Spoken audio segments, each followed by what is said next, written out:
ஒன்று குறிப்பேடு அதிகாரம் 12. அரசர் தாவீதின் பென்யமீன் குல ஆதரவாளர். தாவீது கீசின் புதல்வர் சவுலிடமிருந்து தப்பி தலைமறைவாய் சிக்லாகு என்னுமிடத்தில் தங்கியிருக்கையில் அவரிடம் வந்தவர்கள் இவர்களே. அவர்கள் போரில் தோள் கொடுத்த ஆற்றல் மிகு படை வீரர். அவர்கள் வில்வீரர், கவன்கள் எறிதற்கும் வில்லினால் அம்பு எய்தற்கும் வலக்கை இடக்கை பழக்கமானவர்களாயும் இருந்தார்கள். அவர்கள் பென்யமீன் குலத்தவரான சவுலின் குடும்பத்தவர்கள்.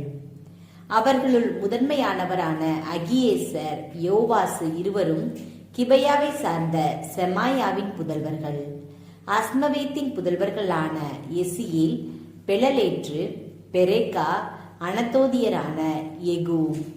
30 ஆற்றல் மிக்கவரும் 30 தலைவருமான கிபையோனியர் இஸ்மாயா, எரேமியா, எகசியேல், யோகனான், கெதேராவியரான யோசபாத்து, எலூசாய், எரிமோத்து, பெயேலியா, செமாரியா, அருப்பியரான செபத்தியா, எல்கானா, எஸ்யா, அசரியேல், யோவேசர், கோராகியரான யாசோபெயாம், கெதரோனியரான எரோகாமின் புதல்வர்கள் யோவேலா, செப்தியா. காத்து குல ஆதரவாளர். பேராற்றலும் படைத்திறனும் கேடயம் ஈட்டி கையாள்வதில் தேர்ச்சியும் சிங்கத்தின் முகமும் மலைவாழ் கலைமானின் வேகமும் உடைய காத்தியர் சிலர் பாலை நில அரணில் இருந்த தாவீதிடம் வந்து சேர்ந்து கொண்டார்கள்.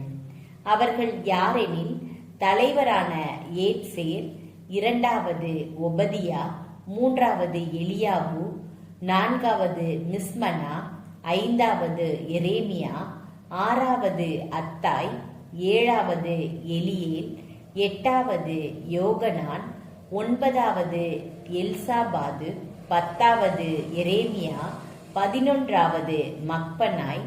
இவர்களே காத்தின் புதல்வர்களான படைத்தலைவர்கள். இவர்களில் சிறியவர் 100 பேருக்கும் பெரியவர் 1000 பேருக்கும் சமம். யோர்தான் நதி கரை புரண்டு ஓடும் முதல் மாதத்தில் அதை கடந்து பள்ளத்தாக்குகளில் வாழ்ந்து வந்த யாவரையும் கிழக்கேயும் மேற்கேயும் துரத்தி அடித்தவர்கள் இவர்களே. பென்யமீன் யூதா குல ஆதரவாளர்கள். பென்யமீன் யூதா புதல்வர்களில் சிலர் அரணில் இருந்த தாவீதிடம் வந்தனர். தாவீது அவர்களை சந்திக்க வெளியே வந்து அவர்களை நோக்கி, நீங்கள் சமாதான நோக்குடன் எனக்கு உதவி செய்ய வந்துள்ளீர்கள் என்றால் நான் உங்களை இதயபூர்வமாக ஏற்றுக்கொள்கிறேன். மாறாக குற்றமற்றவனான என்னை என் எதிரிகள் கையில் ஒப்புவிக்கும் பொருட்டு வந்துள்ளீர்கள் என்றால் நம் முன்னோரின் கடவுள் அதை கண்டு தீர்ப்பு கூறட்டும் என்றார். அப்போது 30 தலைவராகிய அமாசாயை ஆவி ஆட்கொள்ளவே அவர், தாவீதே, நாங்கள் உம்முடையவர்கள். ஈசாயின் மகனே, நாங்கள் உம்மோடிருப்போம். வெற்றி உமக்கே வெற்றி, ஏனெனில் உம் கடவுள் உமக்கு துணை நிற்கிறார் என்றார். அப்போது தாவீது அவர்களை சேர்த்து கொண்டு தம் படைக்கு தலைவர்கள் ஆக்கினார். மனாசே குல ஆதரவாளர். தாவீது பெலிஸ்தியரோடு சேர்ந்து சவுலுக்கு எதிராக போரிட செல்கையில் மனாசேயருள் சிலர் அவரோடு சேர்ந்து கொண்டனர். பெலிஸ்திய தலைவர்களுள் தங்களுக்குள் ஆலோசனை செய்து, தாவீது தன் தலைவன் சவுலோடு சேர்ந்து கொண்டால் நம் தலை உருளும் என்று சொல்லி அவர் உதவி பெறாமல் அவரை அனுப்பிவிட்டார்கள். தாவீது சீக்லாவுக்கு திரும்பி வந்தபோது மனாசேயருள் 1000 தலைவனான யோசபாத்து, எதியவேல், மிக்கேல், யோசபாத்து, எலிகு, சில்தாய் ஆகியோர் மனாசேயை விட்டு அவரோடு சேர்ந்து கொண்டனர்.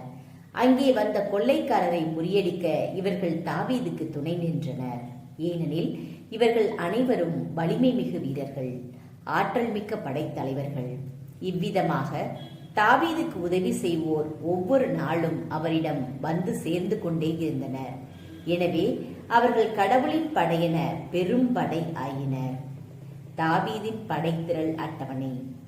ஆண்டவரின் வாக்குறுதிப்படி சவுலின் அரசை தாவீதிடம் ஒப்படைக்குமாறு எபிரோனில் இருந்த தாவீதிடம் வந்த படைக்கலன் தாங்கிய தலைவர்களின் எண்ணிக்கை இதுவே.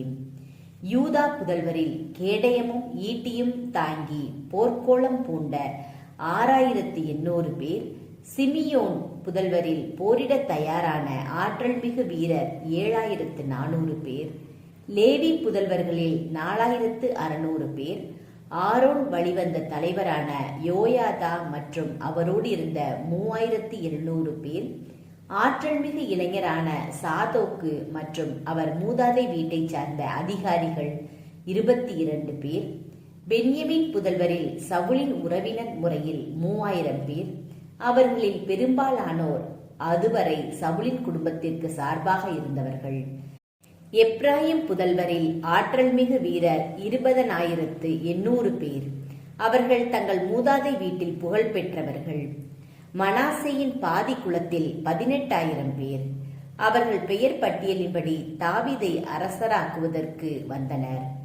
இசக்கார் புதல்வரில் இஸ்ரவேலர் செய்ய வேண்டியது இன்னதென்று குறித்த காலத்தில் அறிவுரை வழங்கி வந்த நுண்ணறிவுடைய 200 தலைவர்கள் மற்றும் இவர்கள் ஆணைக்கு கட்டுப்பட்டிருந்த இவர்களின் எல்லா உறவினர்.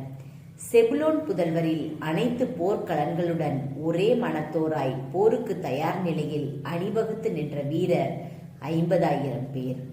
நப்தலியை சார்ந்த 1000 அதிகாரிகளும் மற்றும் கேடயமும் ஈட்டியும் தாங்கிய 37000 பேர். தானை சார்ந்த போருக்கு அணிவகுத்து நின்ற 28600 பேர். ஆசேரை சார்ந்த போருக்கு தயார் நிலையில் அணிவகுத்து நின்ற 40000 பேர். யோர்தானுக்கு அப்பால் ரூபன், காத்து, மனாசேயின் பாதி குலம் இவற்றை சார்ந்த அனைத்து போர்க்களம் பூண்ட 1,20,000 பேர்.